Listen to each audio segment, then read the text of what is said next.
7-এর 2 নম্বর প্রশ্নটি ঠিক 1 নম্বরের মতো।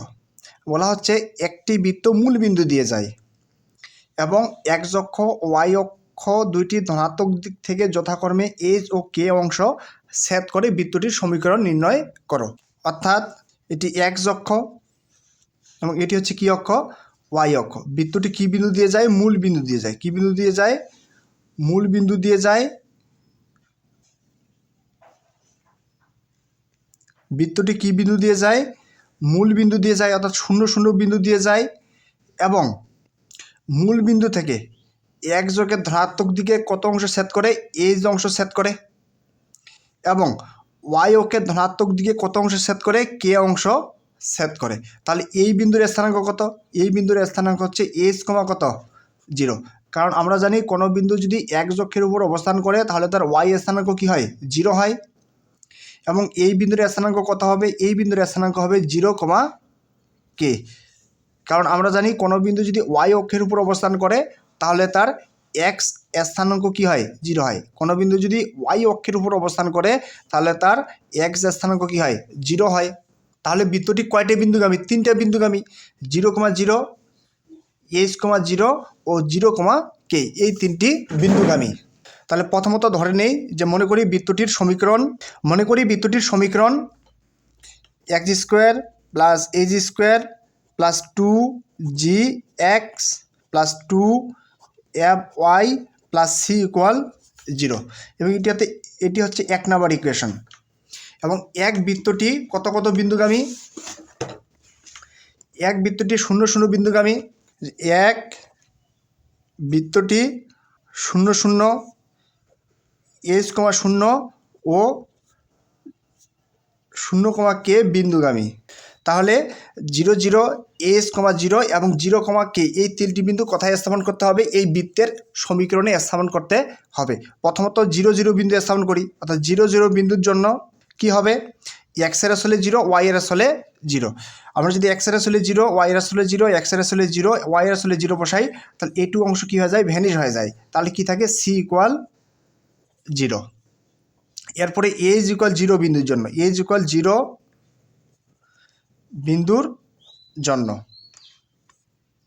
অর্থাৎ এক্সের আসলে কত? এইচ। তার মানে এইচ স্কোয়ার প্লাস ওয়াইয়ের আসলে কত? 0 প্লাস 2g, এক্সের আসলে কত? এইচ প্লাস 2f ওয়াইয়ের আসলে কত? 0 প্লাস সি ইকুয়াল হচ্ছে 0। এখন এইচ স্কোয়ার প্লাস এটা 0 লেখার দরকার নাই, তাহলে কি থাকে? 2gh এবং 0-র সাথে যে কোনো সংখ্যা গুণ করলে কত? 0 হয়, অর্থাৎ প্লাস সি ইকুয়াল কত থাকে? 0 থাকে।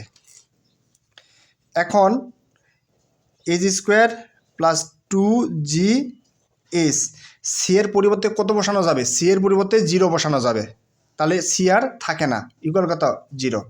এখন আমরা কি লিখতে পারি? H square equal -2gh। এখন উভয় পাশে যদি আমরা এইচ দ্বারা ভাগ দেই, কি দ্বারা ভাগ দেই? এইচ দ্বারা ভাগ দেই, তাহলে কি থাকে? এইচ ইকুয়াল কত? -2g।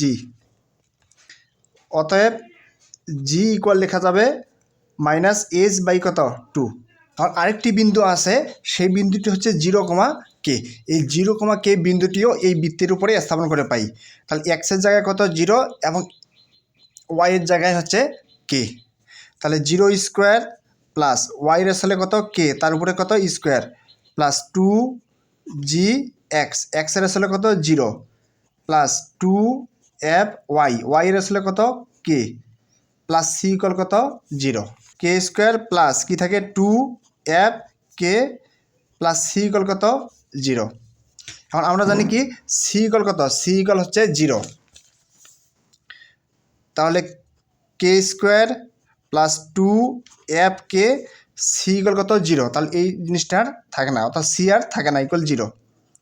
এখন কি লেখা যায়? কে স্কোয়ার ইকুয়াল কত? -2f কে এবং উভয় পাশে কে দ্বারা ভাগ দেই। কে দ্বারা কি দেই? ভাগ দিই। তাহলে কি থাকে? কে থাকে ইকুয়াল মাইনাস কত? 2f। অর্থাৎ এফ এর মান কত? এফ এর মান হচ্ছে -কে বাই কত? 2। এখন তিনটি মান কি কি? সি এর মান হচ্ছে 0, এইচ এর মান হচ্ছে -h/2 এবং এফ এর মান হচ্ছে -k/2।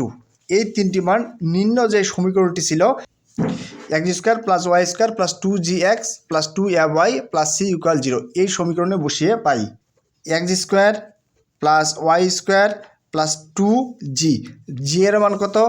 g এর মান হচ্ছে -h/2। g এর আসলে কত বসাবো? -h/2 ইন্টু কত? x plus 2fy, x² + y² + 2g, g এর মান হচ্ছে কত? -h/2, আর কি থাকে? x থাকে, প্লাস 2f এর মান কত? f এর মান হচ্ছে -k/2, আবার কি থাকে? y থাকে, প্লাস c এর মান কত? 0, তাহলে এই পাশে কি আবার 0 থাকে। x² + y² উপরে 2 নিচে 2 কাটা, প্লাস মাইনাসে মাইনাস, কি থাকে?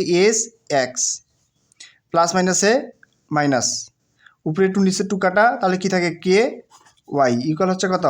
0। আর এটি হচ্ছে নিম্ন বৃত্তটির সমীকরণ।